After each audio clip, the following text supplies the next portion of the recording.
Qué padre estar en esta masterclass del arte de la estrategia. Nos venimos lamiendo los bigotes, Gabriel y yo, para hacer esta masterclass, porque es muy especial. Ahorita les vamos a contar, ahorita en el siguiente slide van a ver por qué es tan especial para nosotros.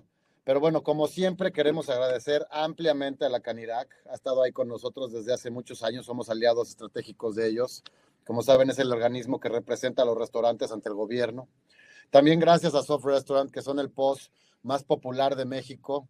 Aparte es tecnología mexicana y pues es bien importante también apoyar a las empresas mexicanas. Soft Restaurant es un excelente POS, se los recomendamos ampliamente. Y también a la Asociación de Hoteles de Los Cabos, que siempre nos está apoyando. Tiene algunos de los hoteles más pipiris nice del país aquí operando en uno de los destinos más bonitos de México o mínimo más recurrentes para el turismo de México. Entonces, porque en México tenemos muchísimos muy bonitos lugares. Y pues muchas gracias por estar aquí. Gabriel, dicen que eres invitado, pero yo ya no te siento como invitado, yo ya creo que eres como, te sientes en casa aquí, ¿no? 100%, 100%. En casa, feliz de estar con Eduardo y con todos ustedes el día de hoy para hablar de el arte de la estrategia, un tema que, podríamos hablar horas y días acerca de estrategia, sobre todo porque tiene un chorro de definiciones, pero lo que trataremos de hacer el día de hoy es aterrizarlo a cosas muy prácticas que se pueden llevar a la operación de sus establecimientos, de sus restaurantes, de sus hoteles, donde sea que ustedes operen. Y hoy vamos a empezar de presumidos. No, no es cierto, no es de presumidos, pero sí queremos enseñarles algo que venimos, Gabriel y yo, llegando de Las Vegas. Estuvimos en las últimas 10 semanas, estuvimos en una aceleradora de Amazon Web Services, en donde era una aceleradora de inteligencia artificial generativa. Ahorita les voy a explicar por qué estamos hablando de esto. Sin embargo, en esta aceleradora de inteligencia artificial, lo que hace una aceleradora normalmente es como si entraras a un curso y ese curso te lo dan intensamente, es como un curso intensivo, en donde acabas, después de 10 semanas, ¡pum!, sales graduado, digamos, y sales con una idea totalmente distinta en tu estrategia a como estabas antes. Por eso se llama una aceleradora. Nosotros siempre hemos dicho que la presión hace los diamantes. Y estas aceleradoras funcionan como una presión, o sea, es como agarrar a Hero Guest y decir, a ver, ¿por qué haces esto? ¿Por qué haces esto? ¿Por qué no esto? ¿Por qué no te vas por aquí? ¿Por qué no te vas por allá? Y empiezan a meternos presión, presión, presión, y tenemos que contestar un chorro de preguntas que no siempre contestamos, y ¡pum!, sale el diamante. Entonces, fíjense, en la aceleradora de Amazon se quisieron entrar 4,700 startups a nivel global, de las cuales solo aceptaron a 80 startups, de las cuales solo éramos 20 de Latinoamérica, de las cuales solo éramos 3 de México, y de las cuales pues nosotros representamos tanto a México como a Latinoamérica en un concurso de unicornios llamado Unicorn Tank, en donde Amazon seleccionó de las 80 empresas que participamos en la aceleradora, seleccionó a las 8 finalistas para presentar en el Venetian Theater. Ahí pueden ver una foto de Gabriel de trajecito presentó ante 600 personas en un teatro en el Venetian ahí de Las Vegas. Esos son jeans, no es trajecito. Bueno, pero tú blazer, para mí eso ya es traje. Y estuvo increíble, ¿no? Y eso nos forjó mucha estrategia que hoy venimos a enseñarles a ellos y traemos lo más candente y lo más caliente que aprendimos de esta aceleradora. Se los traemos hoy a ustedes para que ustedes lo bajen en sus restaurantes, lo bajen en sus negocios. Sí, así es. En realidad, esta aceleradora 100% es un tema de tecnología, ¿no? De inteligencia artificial generativa, que es algo que llevamos ya tiempo aplicando dentro de Hero Guest para poder pues llevar a nuestros clientes, a nuestros usuarios, una mejor experiencia y además eficientar muchas cosas que pasan tras bambalinas antes de poder mejorar la operación y la capacitación de todos nuestros clientes. Pero también dentro de esto, pues obviamente al estar hablando con otras 79 compañías a nivel mundial que están utilizando la tecnología y herramientas tecnológicas para diferentes casos de uso, que hablaremos hoy de casos de uso, pues hubo mucho aprendizaje y mucho reenfoque. Yo lo llamaría, a lo mejor hay muchos conceptos que pues no son nuevos para nosotros, que ya los hemos aprendido y aplicado en otras ocasiones, pero siempre un reenfoque y un refresher de toda esta información es valiosísima. Y hoy, pues vamos a aterrizar algunas cosas muy tácticas, no vamos a clavarnos en conceptos difíciles, muy tácticas que se puedan aplicar a sus negocios para que puedan ver un impacto, ¿no? Y vamos a comenzar entonces, ya que les hicimos nuestra introducción, les vamos a enseñar cuáles son las reglas que nosotros vimos que toda estrategia debe de llevar. Y nos vamos a ir por ahí para que ustedes lo apliquen en sus restaurantes. Creo que para empezar, el hablar de estrategia, como les comentaba, puede ser un tema de muchísimas horas. Pero tratando de simplificar, pues, ¿qué es? ¿No? Aquí hay una definición que nos gusta, que es un conjunto de acciones diseñadas para alcanzar un objetivo específico, pero que toma en cuenta, muy importante, los recursos disponibles y las oportunidades y desafíos o retos que tenemos alrededor. En resumidas cuentas, es cómo llegas de A B, ¿no? Y cuáles son las cosas que tienes que ejecutar para llegar a ese B, para llegar a ese objetivo grandote. Y cuando pensamos realmente en cómo puedes llegar de A a B, pues hay muchísimos caminos, ¿no? Pero realmente siendo fieles a premisas de Hero Guest, cómo eches a aprender, como lo que no se mide no se puede mejorar. En realidad creo que hay maneras de aterrizar de una manera muchísimo más práctica una definición que puede sonar compleja de lo que es una estrategia. Y creo que la clave está en las acciones que tomamos para poder ver cómo la aguja se empieza a mover, ¿no? Y a mí lo que más me gusta de la estrategia, fíjense, había un estudio, y a mí me encantó ese estudio, de 500 CEOs, muchos de ellos de las empresas Fortune 500, y era un estudio de ver cuáles eran los mejores CEOs y cómo le hacían. Los mejores CEOs, bueno, más bien déjenme decirles de la otra manera, los peores CEOs eran los CEOs que a pesar de que veían el entorno, a pesar de que veían que necesitaban cambio, se la pasaban dudando y no cambiaban. Y los mejores CEOs, de acuerdo a ese estudio, eran los que no importaba si la cajeteaban o si no tomaban la táctica correcta la primera vez, pero los mejores CEOs eran los que hacían cambio.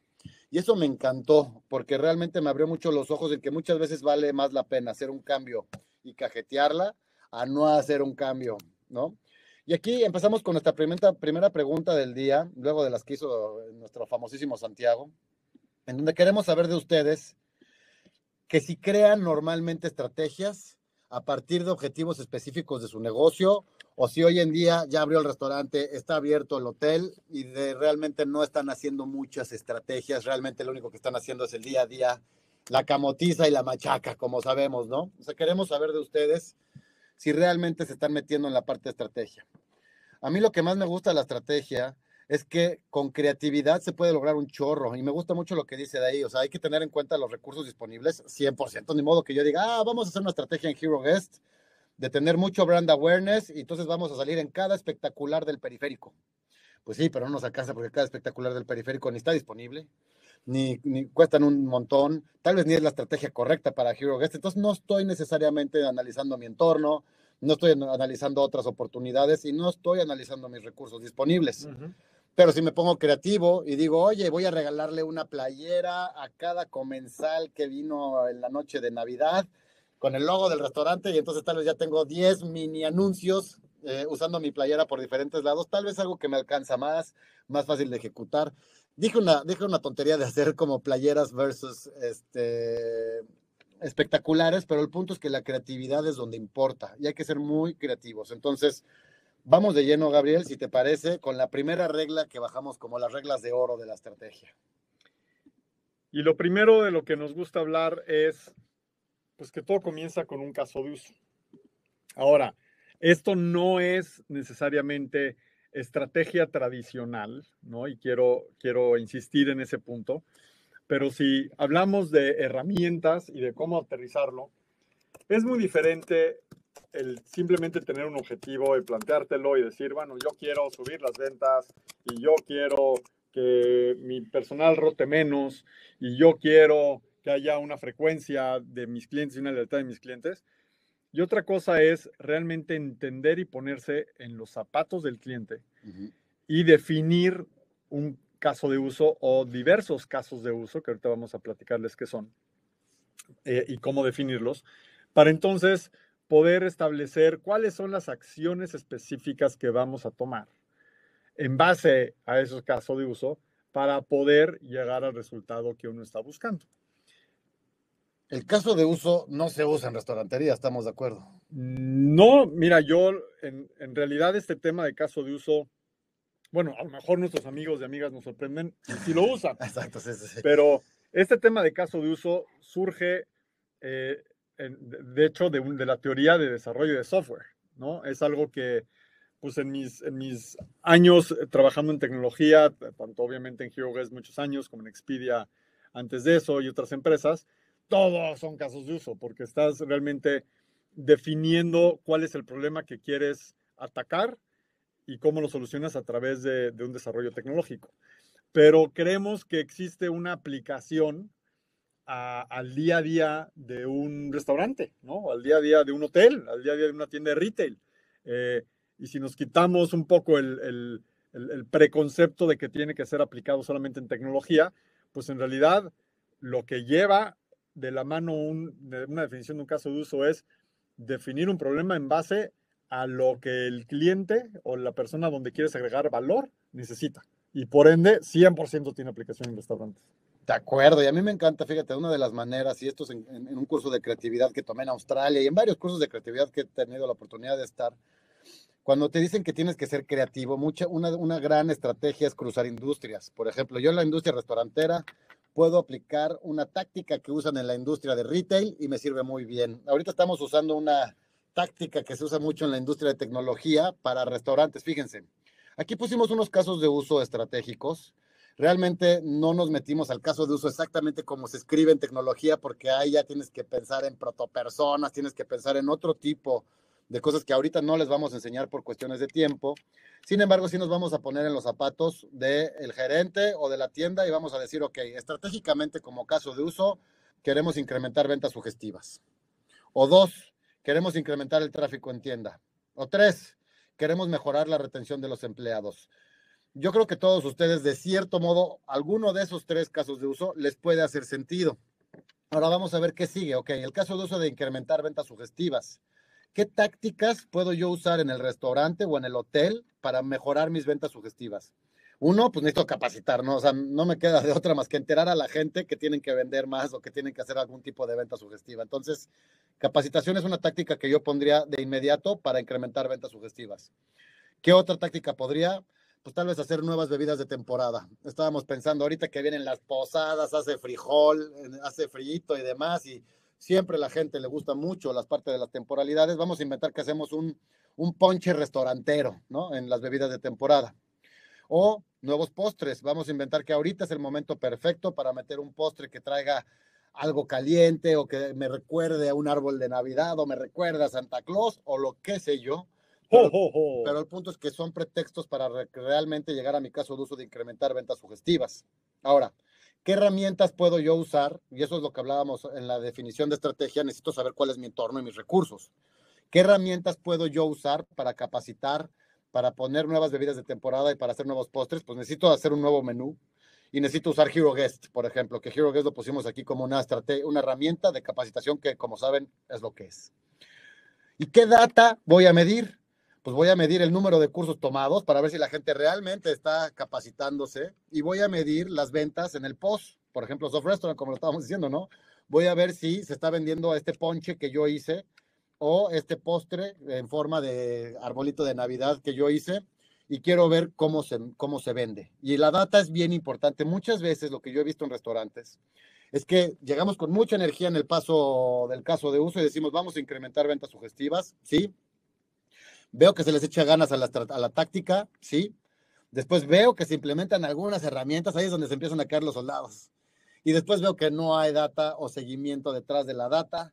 Y muchas veces llegas al restaurante y le dices, oye, ¿se está vendiendo bien el nuevo postre? Te dice el mesero, sí, sí se está vendiendo bien. Ah, sí, ¿cuántos has vendido? Pues ayer vendí dos. Ok, tienes que ver qué es el éxito, ¿no? O sea, y eso es con la data. Y en un momento más vamos a ver un proceso muy sencillo que no inventamos nosotros.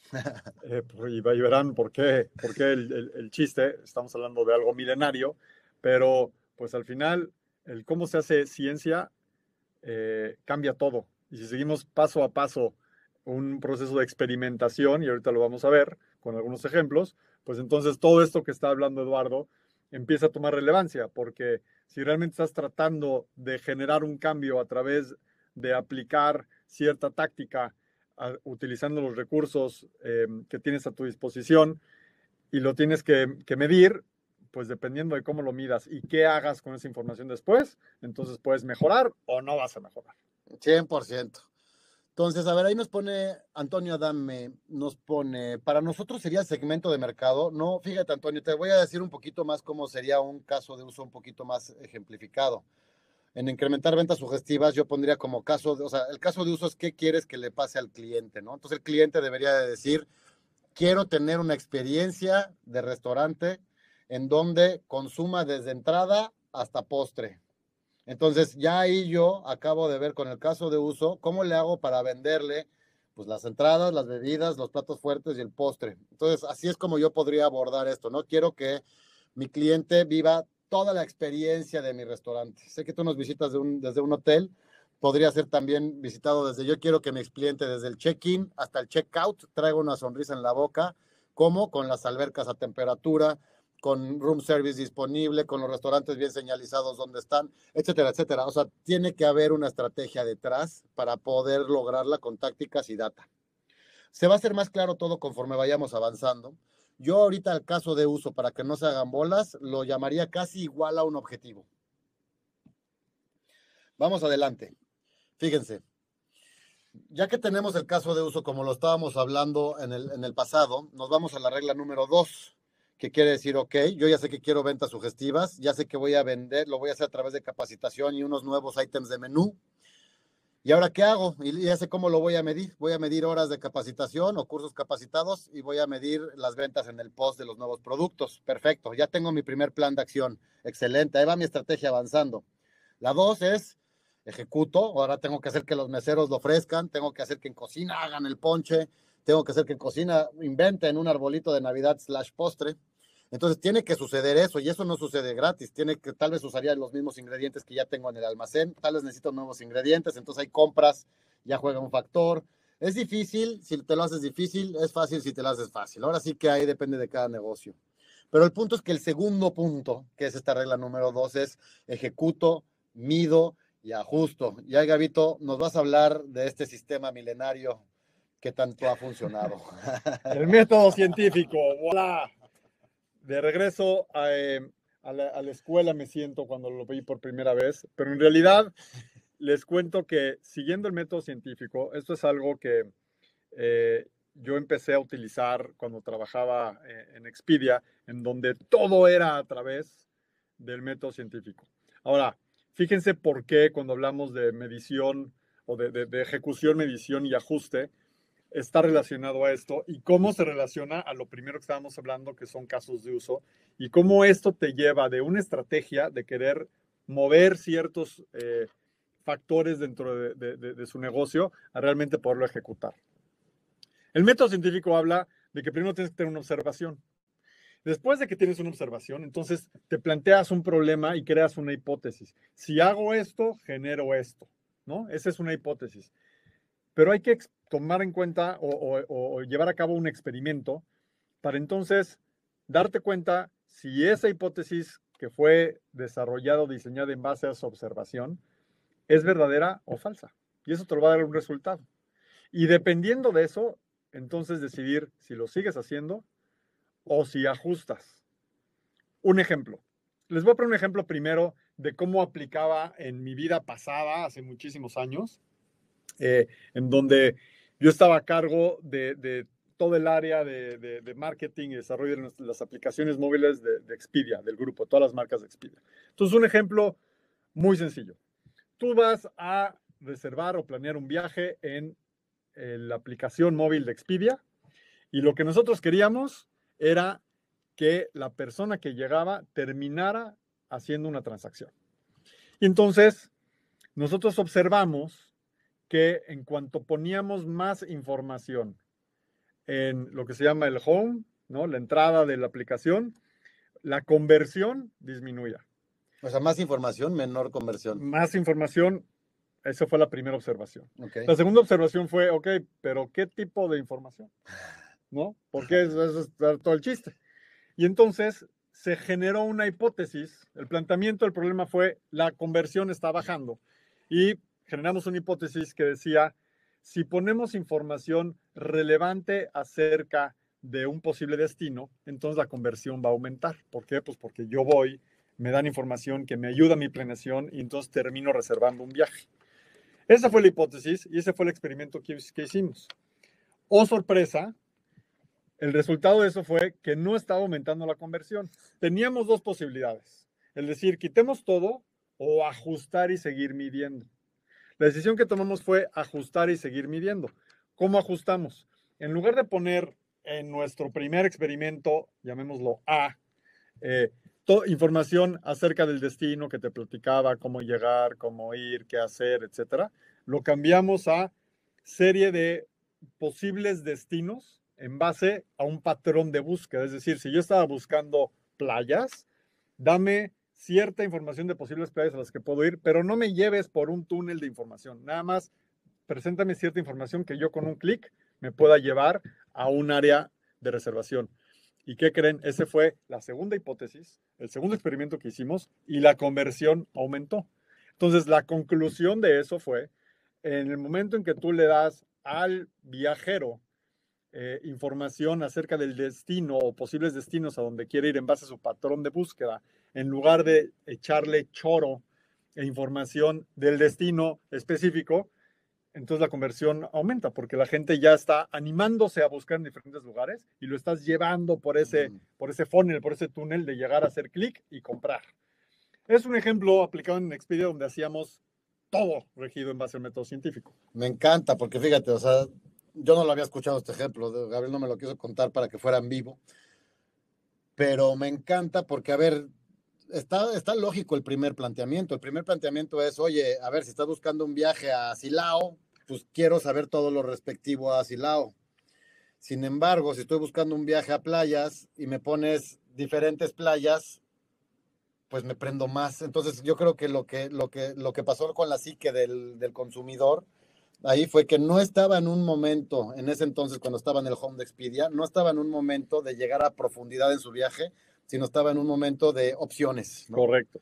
Y eso hizo que quisiera el cambio, así de chiquito, pero un cambio tan grande en lo que ustedes estaban haciendo. Así es. Ahora, tratemos de aterrizarlo de una manera muy sencilla a un tema de alimentos y bebidas, ¿no? Vale. Nosotros sabemos que una venta sugestiva suele representar mayores ventas. Sabemos que 8 de 10 decisiones de los clientes están influenciadas por el colaborador, por el mesero. También sabemos que si el colaborador no está capacitado o capacitada en cómo hacer ventas sugestivas, pues entonces es poco probable que se lleve a cabo de una manera efectiva, ¿no?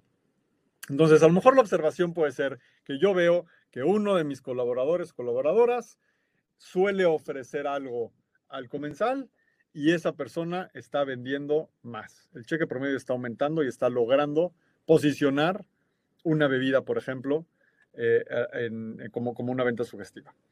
Entonces, a partir de esa observación podemos hacer una hipótesis. Y la hipótesis puede ser, si yo capacito a todos mis colaboradores que en un momento específico de la secuencia de servicio ofrezcan una bebida de temporada, eso debe aumentar el cheque promedio. Esa es la hipótesis, en base a una observación, así de sencillo.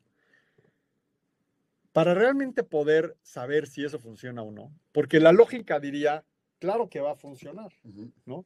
Igual que la lógica decía darle información acerca de diferentes destinos y darle más detalle y entonces eso va a convertir al viajero en alguien que está realmente reservando, pues sonaba muy lógico, pero no fue así. En este caso, hay que poder medirlo, pero el momento del tiempo, del cómo y el cuándo es bien importante. Entonces, por ejemplo, podría ser que entonces tú capacitas a tu personal y tú dices que tu hipótesis es que el cheque promedio va a subir un 3%, por decir algo. Y esa hipótesis del 3%, a lo mejor al final te das cuenta, cuando lo mides, y es importante medirlo, que no subió el 3%. Sí subió, pero subió solamente el 1% y tú creías, y en base a lo que habías observado y en base a lo que tu primer colaborador había logrado, que debería haber subido un 3%. ¿No? Y los números aquí los estoy diciendo solamente como ejemplo. ¿Qué haces? ¿Dejas de hacerlo? ¿Te casas con el 1% y te quedas contento de que ya estoy vendiendo 1% más? ¿O ajustas en base a los resultados y creas otra hipótesis. Ujú. Ajustas y creas otra hipótesis. Es decir, ahora yo voy a crear una nueva hipótesis en base al resultado que diga que si yo capacito a mis colaboradores a ofrecer una bebida de temporada en el momento en que están tomando la orden al principio del servicio, ojo, eso es muy diferente que ofrecerla a la mitad o al final. Entonces mi cheque promedio, cuando el comensal está listo para una bebida y está emocionado porque acaba de llegar al lugar, entonces mi cheque promedio va a subir un 3%. Lo mides y a lo mejor el resultado es que en efecto sí subió. ¿Por qué? Porque la conversión de esa venta sugestiva aumentó simplemente por haber ajustado el momento en que se está ofreciendo y capacitar a todos tus colaboradores o colaboradoras en ofrecerlo, cómo ofrecerlo y en qué momento ofrecerlo es lo que hizo la diferencia. Un ejemplo muy sencillo de cómo aplicar este método científico a algo como una venta sugestiva. A mí me encanta, la verdad, porque muchas veces tendemos en el mundo restaurantero, a mi parecer, tendemos a intentar hacer este tipo de iniciativas. Vemos al principio que tal vez no funcionó y decimos, no, no jala, córtale, y ya no la vuelves a hacer. Y dices, no, oye, pero ¿por qué no estamos ofreciendo ventas de temporada? No, ya lo intentamos el año pasado y no funcionó. Y siento que esa mentalidad es la que hace que muchas veces, porque aparte estamos ocupados, o sea, en los restaurantes siempre están ocupados. Entonces, estamos ocupados y pues muchas veces no entramos al detalle del detalle del detalle en este tipo de cosas, no se le da seguimiento y matamos iniciativas antes de tiempo. Fíjate qué buena idea aquí de César Aguilar. Él nos menciona, César Aguilar Villa, gracias por escribirnos esto. En algún momento con un restaurante nos requerían incrementar venta de vino y licores, los dueños querían dar descuentos y o promociones. Sin embargo, la táctica fue realizar un concurso por meseros, en donde el primer lugar de venta se llevaba el 10% de su venta en vino, el segundo 5% y el tercero tal.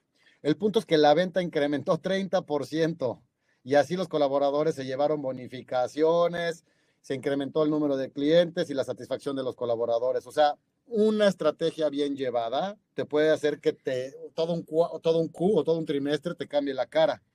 Qué padre que nos cuentas esa táctica, César, porque la verdad es que estamos, y eso es lo que yo decía de la creatividad en la estrategia. La psique humana está conectada a trivias, a concursos, a retos, a no lo puedes lograr, ese tipo de cosas. Cuando tú haces un concurso, sin querer entramos en medio en modo competencia o entramos en modo de concurso. Y es algo que funciona. Yo lo he visto, por ejemplo, en los restaurantes, el reto de que pones de que a ver si te puedes comer esta salsa o este chile o esta salsa de habanero o así, a los comensales les gusta. O sea, nosotros podemos hacer retos, podemos hacer dinámicas, podemos generar experiencias en tienda fáciles de ejecutar en momentos que sean lentos de servicio y que eso hagan mucho ruido en los pocos o en los muchos comensales que nos están consumiendo. Y lo vemos con nuestros clientes en Hero Guest. Cuando capacitan a su staff, por ejemplo, con lo que llamamos nosotros el top 3, en donde escogen sus top 3 alimentos, bebidas, etiquetas, y algunos lo han llevado a realmente que sea no un top 3, sino un top 10 de etiquetas de vinos, por ejemplo, para que sus colaboradores realmente sepan de manera muy sencilla y muy práctica el cómo ofrecerlo y generar esa competencia.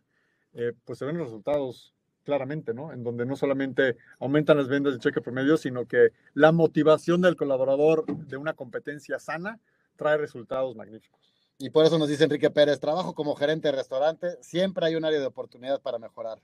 Lo que yo decía es prepararme en algunas certificaciones para poder capacitar. Fíjate, la preparación, esa es otra estrategia que también está aplicando. Prepararme en algunas certificaciones para poder capacitar, desarrollar y plantear estas acciones que ustedes comentan. Con ustedes seguimos aprendiendo. Muchas gracias, Enrique. Gracias a todos los que estén opinando y ahí estamos pendientes de sus ideas. Ahora, nos vamos a seguir adelante, ya que vimos el método científico. Entonces ya tenemos, en el primer paso tenemos los casos de uso, ¿no? ¿Cómo es que yo me pongo en los zapatos de mi comensal o de mi staff? ¿Y qué estrategias yo puedo hacer para que se logre un cambio de lo que yo estoy queriendo que suceda? Más ventas, menor rotación, etcétera. 2, me voy con el método científico y no me desespero a la primera y no freno mi esfuerzo en el primer esfuerzo, más bien me sigo y voy haciendo, voy moviéndole al volumen, le voy moviendo a los bajos, o sea, le voy moviendo al ecualizador hasta que queda mi tesis o mi hipótesis queda mucho más sólida y empiezo a ver resultados que estoy midiendo. Y de ahí nos vamos al tercero, que se me hace también clave. Ya tienes algo que funciona, por ejemplo, esta bebida que está diciendo Gabriel que puedes llegar a ofrecer, exactamente en el momento donde se toma la orden de bebidas inicial. Entonces ya tengo yo una idea ganadora. Ahora, ¿qué tiene que pasar? Lo tengo que estandarizar. Vamos a inventar que no solo tengo un restaurante, vamos a inventar que tengo 100. ¿Cómo le hago para que esos 100 repliquen el éxito que yo estoy viviendo en una? Pues es bien difícil. Pero ¿qué tengo que hacer? Entonces tengo que estandarizarlo primero para después, y esto es lo que me gusta mucho, seguir mejorando. O sea, el hecho de que yo encontré una bebida de temporada que me subió mi cheque promedio 3%, como lo menciona Gabriel, no quiere decir que mi búsqueda acabó o no quiere decir que mi tarea terminó. Quiere decir que mi nuevo estilo de trabajo acaba de comenzar y solo pude subir el 3%. ¿Qué creen? Voy por el 5, voy por el 7, voy por el 10. Eso es lo que hace una mentalidad ganadora en materia de estrategia y de estar constantemente mejorando. Fíjense qué padre, a mí no lo pudimos poner más sencillo porque no se puede más sencillo. La manera de estandarizar algo, nosotros creemos que es con checklists. De hecho, hay varios de aquí que son clientes de HeroGuest y HeroGuest tiene un módulo entero de puros checklists, que son cosas que dices, a ver, ya está puesto de la nueva bebida, vamos a inventar que sí fuera este ponche que tanto ya se me está antojando a mí. Tienes caña dentro de tus ingredientes, tienes manzana, tienes, ya no me acuerdo los ingredientes que lleva un ponche, piloncillo, tienes etcétera, todo lo que lleva un ponche lo empiezas a llevar y esa lista de compras la tienes que tener, la tienes que meter en tu almacén, tienes que enseñar a algún cocinero a hacer ese ponche, después tienes que enseñarle al mesero cuánto cuesta y en dónde se sirve y cómo se sirve, después tienes que darlo para que el mesero se lo lleve al cliente y lo tienes que tener en el menú con un precio y tal vez hasta una foto. Entonces, es mucho trabajo, sabemos, es mucho trabajo desarrollar un nuevo producto en un restaurante. Sin embargo, si usan checklist, no hay manera más fácil de replicarlo. Y es como yo creo que el éxito se consolida, estandarizando el éxito con checklists. Sin embargo, la mejora continua trae un paso que ahí lo podemos poner en donde dice el ciclo de servicio al cliente. Y para la gente que nos ve después en el podcast, en Spotify y demás, tenemos una gráfica aquí donde vemos que está el ciclo del servicio al cliente al centro. Y tenemos un ciclo de servicio muy sencillo, donde está la recepción y la bienvenida, está la toma de la orden, está la entrega de alimentos y bebidas y está la cuenta y la despedida, que digamos que eso si lo partimos son los 4 esenciales. Sin embargo, entre el cuarto y el primero, entre la cuenta y la despedida y la recepción y bienvenida, pusimos uno que es la retroalimentación del cliente. Algo que en el mundo restaurantero de México no se hace tan bien como nos gustaría. ¿Por qué? Porque muchas veces se pide retroalimentación a través de hojitas con papel y lápiz. Muchas veces se hace a través de, mira, te acabo de imprimir tu ticket que no te vas a quedar y que no te interesa. Y hasta abajo, con muy poca letra imprimible, vas a poder ver un link al que te tienes que meter tú haciendo el esfuerzo para después contestarme 5 minutos de preguntas. Y tal vez te ganas algo de regreso. Tampoco se usa. Lo lamento, pero tampoco se usa y no lo hace la gente. La retroalimentación del cliente es clave. De hecho, nosotros también en HeroGuest tenemos un módulo, no solo el de checklist, como estaba diciendo, tenemos un módulo de puras encuestas, porque a nosotros lo que más nos gusta es que el gerente se le acerque a la mesa y le diga, ¿cómo le fue? ¿Le ofrecieron el nuevo ponche? ¿Le gustó? ¿Lo recomendaría a familiares y amigos en una siguiente visita? Es más, le doy un cupón para que regrese la siguiente vez y se lleve 2 ponches de manera gratis. ¡Wow! Acabo de pedir retroalimentación. Me acaba de decir que sí, sí me gustó, tal vez, ¿sabes qué? Está muy dulce. O no, no me gustó, está muy caro. Ya yo sabré lo que me dice el cliente, pero si yo tengo suficiente data de lo que me dijo el cliente con su retroalimentación, yo puedo mejorar mi bebida, puedo mejorar la porción, puedo mejorar el pricing, puedo mejorar lo que sea que me dijo el cliente para volver a empezar el ciclo en donde digo, hola, bienvenidos, es su primera vez que nos visitan, sí. ¿Quieren probar el nuevo ponche navideño que tenemos? Es especial por esto y esto. Cuesta solo 35 pesos y te lo sirvo en una taza de barro. Me encanta la idea, dale. Y acabo de vender el 3% más que Gabriel menciona, pero eso también es con esta mejora continua, escuchando al cliente, ¿no? Totalmente. Me queda claro una cosa de todo esto. Realmente quieres tu ponche. Sí. Porque Dijimos previo a la masterclass, dije, no voy a decir el ejemplo del ponche. Y me dijo, Gabriel, qué bueno, aquí ando. y aquí estamos, con el ejemplo del ponche navideño. Tacita de barro y todo. No sé si tengo frío, porque sí me gusta el ponche, pero salió el ejemplo. Pero creo que el punto muy importante aquí es que esa mejora continua y casarse con la idea de mejora continua es muy importante y no podemos minimizar esa experiencia del cliente. Sabemos y tenemos suficiente información y para todos los que trabajan en hospitalidad, saben que la experiencia del cliente define el que regresen o no regresen, así de sencillo. El que ellos se sientan en un ambiente cálido, en donde la música puede ser parte de ello, la manera en que el staff o los colaboradores se dirigen al comensal o al que se está hospedando en el hotel, o todo eso cuenta, todo eso va sumando puntos o restando puntos, y todo eso va a hacer que la persona, el invitado, consuma más o consuma menos, y todo eso va a hacer que esa persona regrese a tu restaurante, regrese a tu hotel, o no regrese. Ahora. O que te recomiende. O que te recomiende, exacto, ese factor exponencial. Entonces, imagínense si podemos medir esto para seguirlo ajustando y seguirlo ajustando en este ciclo de mejora continua, pues lo único que estamos haciendo es mejorando un poquito, un poquito, un poquito, y esos cambios marginales o mejoras marginales tienen resultados exponenciales, estadísticamente comprobado. Todos se acumulan y al final crece de manera masiva. Mira, vamos a hacerle una pregunta a nuestros espectadores que tanto queremos. ¿Cuentas hoy en día con una estrategia de mejora continua en tu negocio? ¿Sí o no? Y váyanoslo contando. Fíjate, en lo que ellos nos van respondiendo esta pregunta, a mí me llegó mucho a la mente la estrategia que usan en la NFL o en general en el fútbol americano. Ellos, y como yo he visto, lo he visto en películas y lo he escuchado, no soy especialista.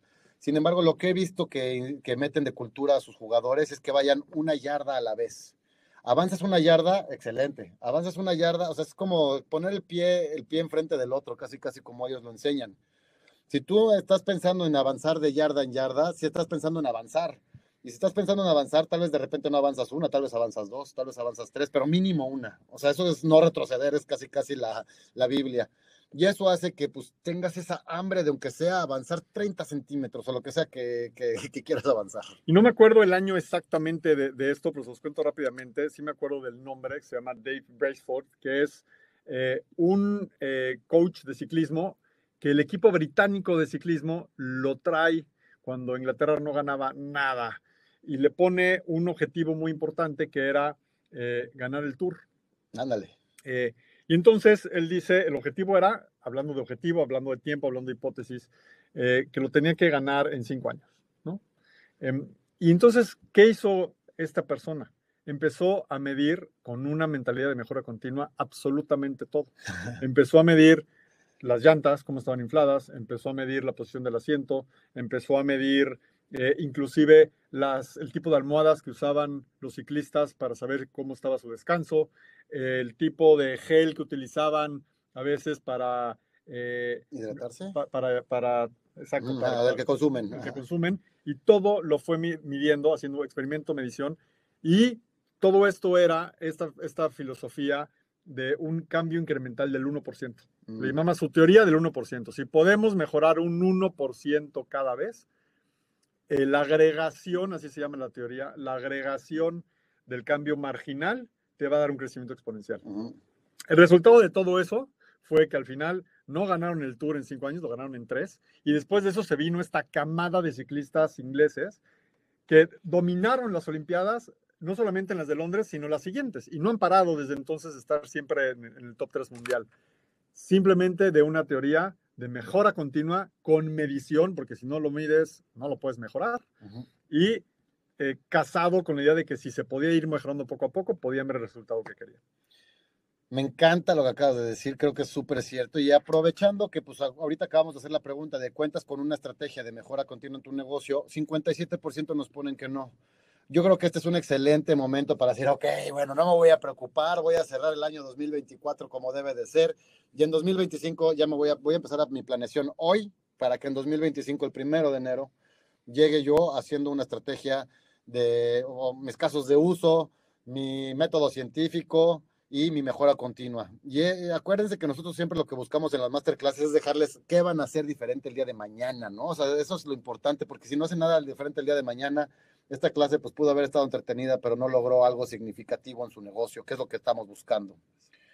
Nosotros creemos fielmente que ustedes tienen que ser el agente de cambio del negocio que representan o el negocio donde trabajan, porque son el gerente. Todo el mundo dice, o son el dueño.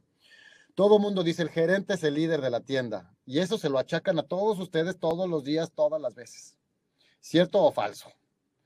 Yo lo que sé es que muchas veces no les dan las herramientas para ser líderes. Entonces dicen, tú eres el líder, nos vemos, dale, dale, dale. Y ahí nos vemos, no, y más te vale que vendas. Sin embargo, no siempre tenemos como dueños de negocio las herramientas para que el líder lidere. Entonces aquí les vamos a dar a ustedes unas herramientas que no son tácticas, estas son realmente filosóficas de cómo ustedes pueden abordar su vida cotidiana y cómo pueden ustedes cambiar de ser un gerente tradicional a ser un agente de cambio. Espero que les interese la parte de ser agentes de cambio porque pues está muy estudiado que los grandes líderes siempre traen la posibilidad de poder ser algo que influencia el cambio en su empresa o organización. Y ahí les va, este es un estudio de McKinsey que se me hace increíble. Entrevistaron a no sé cuántos, es otro al que estaba mencionando de los CEOs, pero entrevistaron no sé cuántos directores generales de diferentes empresas, en donde acabaron viendo la diferencia entre un líder tradicional o obsoleto, déjame decirlo así, contra un líder moderno. ¿Qué es lo que se espera de un líder del día de hoy, con las placas tectónicas sociales como hoy en día está, con la generación Z, los millennials, que no nos entienden a la primera a los que somos cuarentones, cincuentones o hasta treintones a veces, ¿no? Entonces, fíjense qué padre. A ver, Gabriel, tú ahí me vas a echar la mano porque tú yo creo que podemos ser equipo en cómo mencionar esto. Venga. Vamos a hacerlo desde el ejemplo de un restaurante. Un gerente tradicional solo piensa en ganancia, en rentabilidad. Es lo único que está pensando en ganancia, ganancia, ganancia. ¿Cómo le hago para que el restaurante gane, gane, gane? Un gerente nuevo está pensando en impacto. ¿Cómo tú puedes explicar eso? Yo como lo veo y nada más como referencia, tenemos palabras del lado izquierdo, palabras del lado derecho, es la relación entre la del lado izquierdo y la derecha, en este caso ganancia e impacto. Creo que el impacto va muchísimo más allá de solamente un impacto financiero y para poder llegar a ello tienes que tener una mentalidad de posibilidad, de qué es lo que puedo hacer que lleve a mí y al resto del equipo, al resto del entorno, a algo muchísimo más grande y que sea posible, ¿no? Pero esa posibilidad la definimos nosotros. Eso es lo más importante, ¿no? Entonces, en un ejemplo de restaurante, pues tú puedes tener tu restaurante enfrente de un parque y estar muy motivado de que la gente va a llegar a tu lugar y vas a ganar lana porque están entrando por la puerta y estás sirviéndolos, o puedes realmente pensar en cuál es el beneficio que eso lleva a la gente que trabaja conmigo en un ambiente muy amigable que está enfrente de un parque y qué puedo hacer yo para la comunidad del parque, como por ejemplo plantar unas plantitas en el parque y ponerle un letrerito con el nombre de mi restaurante, mi establecimiento, y es donde tú estás llevando algo tan simple como una ganancia a un mundo de posibilidades que como líder hacen que sobresalgas y eso tiene un impacto directo con toda la gente que te rodea, tus colaboradores, tus clientes y la comunidad, que al final de eso, todo eso va a traducirse en ganancia, pero con una mentalidad de posibilidad muchísimo más amplia. Qué padre. A mí la verdad cuando leí esto se me derretían los ojos de felicidad porque decía qué chido no estar pensando solo en ganancias, sino cómo impactas. O la otra, por ejemplo, cómo en vez de estar pensando como gerente tradicional en competencia, y veo los restaurantes de al lado, eso es mi competencia, y estoy ahí medio ardido con la competencia, a cómo lo veo en que podamos hacer co-creación. Y ahí, por ejemplo, pues un ejemplo muy fácil en los restaurantes es la parte de que vivimos hoy en día que hacen ciertas colaboraciones o ciertas invitaciones de que un chef de un restaurante A hace un menú junto con el chef del restaurante B y entonces tienen ya un menú co-creado, ¿no? Y ahí pueden empezar ellos a crecer desde una plataforma distinta. ¿Qué tipo de mentalidad se necesita para cambiar de competencia a co-creación? Yo creo que para empezar tienes que tener una mentalidad de abundancia, ¿no? Una mentalidad en donde sepas que hay para todos, ¿no? 100%. No solamente es para mí, Ujú. y por eso entonces compito contigo, porque no, si realmente tenemos esta mentalidad de abundancia en donde alcanza para todos, entonces realmente empezamos a involucrar a la gente que nos rodea, incluida la gente que en un primer lugar lo vemos como una amenaza, Ajá. y eso cambia totalmente la manera en que nos desempeñamos como líderes dentro del trabajo para poder, haciendo el vínculo al tema de hoy, ejecutar una estrategia muchísimo más poderosa de largo plazo y no solamente algo cortoplacista, ¿no? De acuerdo. La siguiente que vemos es de ser una persona, un gerente clavado en el dominio, a clavado en la colaboración. Y fíjense, aquí se me vino a la mente así. O sea, yo me estaba imaginando, no sé por qué, un restaurante en Polanco, enfrente del Parque Lincoln, todo este tiempo, en donde digo, a ver, el impacto que yo puedo lograr, sí, como dice Gabriel, puedo cuidar un pedazo del parque, puedo mantener algo bonito, estético, poner una banquita, no sé, hay cosas que puedo hacer para tener un impacto en mi entorno, en mi sociedad, puedo tener un impacto en mis colaboradores, puedo tener un impacto en mis clientes que me visitan, ¿no? ¿Cómo puedo co-crear? Pues puedo hacer con el chef de a 5 locales, que es un postrero, un panadero increíble, puedo empezar a hacer algún tipo de menú de temporada y tal vez alguien sí sabe hacer el ponche y me ayuda a hacer el ponche que yo no sabía hacer y podemos tener un producto de temporada nuevo en una co-creación. Puedo hacer una colaboración y ahí se me vino a la mente Sabores Polanco, por ejemplo. Se me ocurre que hay muchas colaboraciones que hay donde decimos, todos los que estamos en esta cuadra queremos que todas las mesas estén llenas. No solo quiero yo que estén mis mesas llenas, sino quiero que estén las mesas llenas de todos. ¿Cómo hacemos una colaboración para traernos a la gente de por allá? Y por eso es que estás hablando tú de abundancia. Y me encanta que sea una abundancia porque no es un tema que se trate mucho en la restaurantería ni en el liderazgo. Y yo creo que en temas de colaboración, y muy importante para nuestros amigos y amigas gerentes, yo sé de casos muy específicos de restaurantes increíblemente exitosos, en donde yo hubiera asumido como comensal que va y visita que el gerente era realmente un líder que colaboraba con su staff, un líder que realmente traía la camaradería tatuada. Eh, ¿Y qué creen? Después de cierto tiempo salió a la luz que no, que era un tema de dominio. Era un gerente que se dedicaba a imponer de manera constante el cómo quería tener el dominio y el control acerca de absolutamente todo. Uf. Y al final salió a la luz, la gente empezó a renunciar, empezó a tener un impacto en las ventas y tuvieron que hacer cambios de fondo. Hoy día ya le dieron la vuelta, afortunadamente, son clientes de Hero Guest, pero ese papel que juegan como líderes, como gerentes, es bien importante, en donde la colaboración y el poderse imaginar cómo van a evolucionar también como grupo a través de la camaradería y una mentalidad de juntos ir descubriendo cosas nuevas, es muy importante. Me encanta lo de creo que has dicho palabras clave bien importantes, como la camaradería, la abundancia, o sea, como ese tipo de palabras que no normalmente nos abundan en nuestro día a día en el mundo restaurantero, en el mundo de los negocios. Y el último que tenemos como de antes a después es ser un gerente que tiene expectativas, a ser un gerente que tiene integridad. Y ahí, fíjense, la integridad se aborda desde este estudio de McKinsey, a mí me gusta mucho con la autenticidad, con quién soy yo, o sea, qué represento yo en mi estilo de sabores, en mi estilo de menú, qué represento yo como restaurante. Yo me quedo ahí clavado siempre con el ejemplo de Chili's, donde Chili's no tiene miedo a decir quiénes son. ¿Saben qué son Chili's? Chili's es un restaurante que vende alitas y ensaladas con sabores estilo Cajún.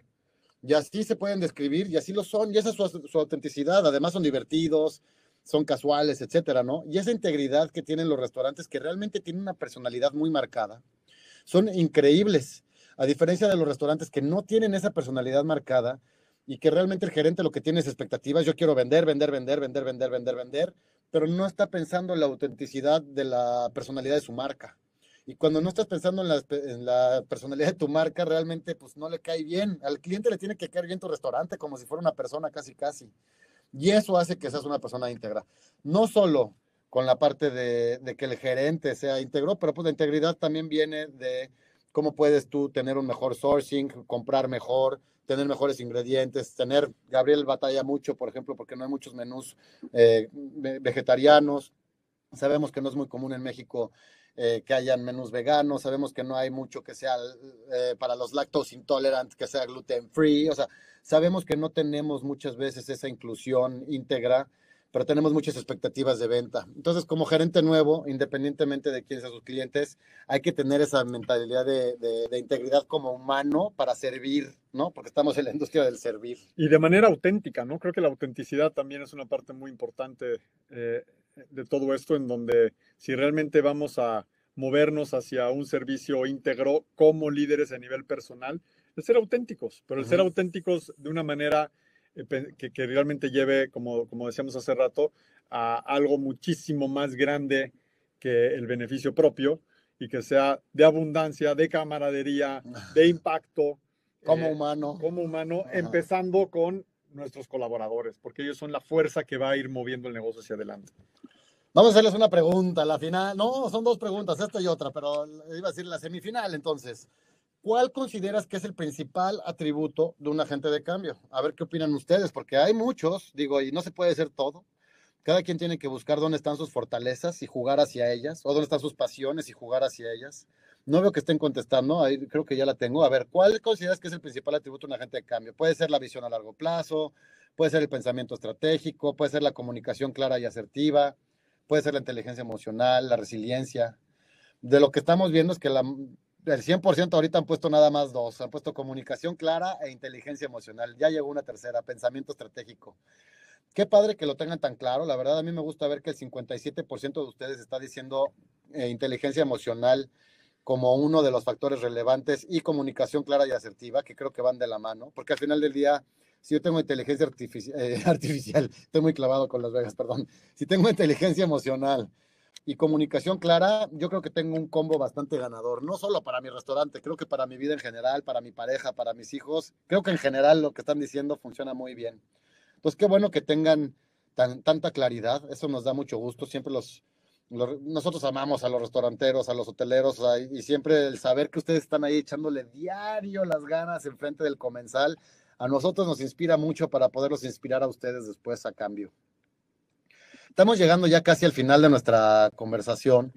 Fíjense, nada más aquí queremos darles las 3 herramientas que se tienen que llevar. Estas no las pueden no tener. Y ya habíamos dicho una de estas hace como 10 meses, la dijimos Rodrigo y yo en una plática, pero la repetimos porque es bien importante. Ahí les van. La primera, hay que tener una visión clara. Yo quiero que mi restaurante logre A. Yo quiero que mi restaurante logre B. ¿Quién de sus meseros conoce el presupuesto de ventas? ¿Quién de ustedes sabe el presupuesto de ventas? ¿Quién de ustedes conoce su costo de ventas al punto en que quieren ahorrar un porcentaje para bajar sus COGS de 28 a 27? ¿No? O sea, esto es algo que es bien importante en cuestión de la visión. La visión tiene que ser holística y tiene que ser detallada a la vez. Eso es lo que es difícil de la visión, porque tienes que verlo todo y desde hasta arriba y hasta el detalle. Yo le digo visión de helicóptero y visión de hormiga al mismo tiempo. 2, la triple R. Esa es la regla del dominó.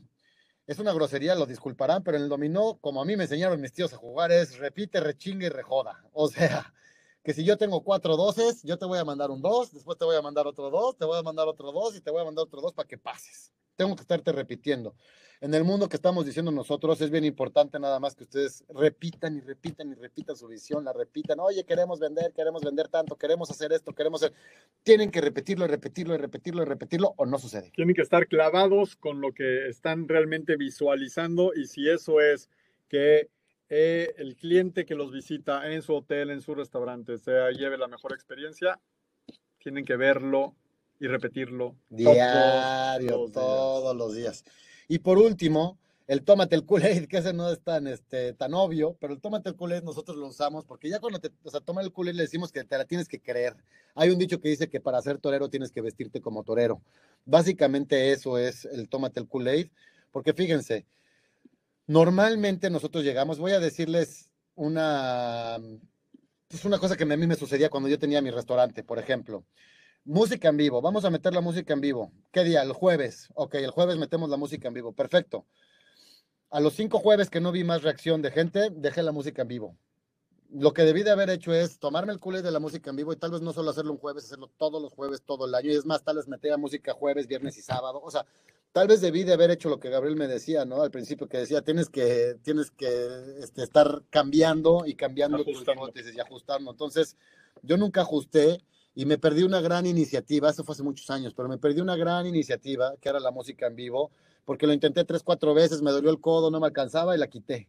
Creo que es bien importante que ustedes puedan también notar eso. Tómense el culé, tengan la visión y obviamente estén repite y repite y repite lo que se tiene que repetir. Y hemos llegado al final de esta masterclass. Muchas gracias a todos por contestarnos la pregunta de cómo nos ponen en la masterclass. Acuérdense que nosotros lo hacemos, esto es por ustedes. Muchas veces el que más aprende es el maestro, sin embargo, la verdad es que nosotros lo hacemos con ustedes en la cabeza para que realmente puedan tener un cambio positivo en el salón, pueden tener un cambio positivo en la cocina, en el hotel y una sonrisa en el staff, porque en el staff y en el comensal, ¿no? O en el invitado, que es bien importante. Y a darle con diciembre, que se viene un muy buen mes, a tener mesas llenas, a vender un chorro y nos vemos en enero. Nos vemos en enero. Feliz Navidad, próspero año nuevo y que disfruten con sus familias y seres queridos. Muchísimas gracias por estar con nosotros y hasta la próxima. Adiós, gracias.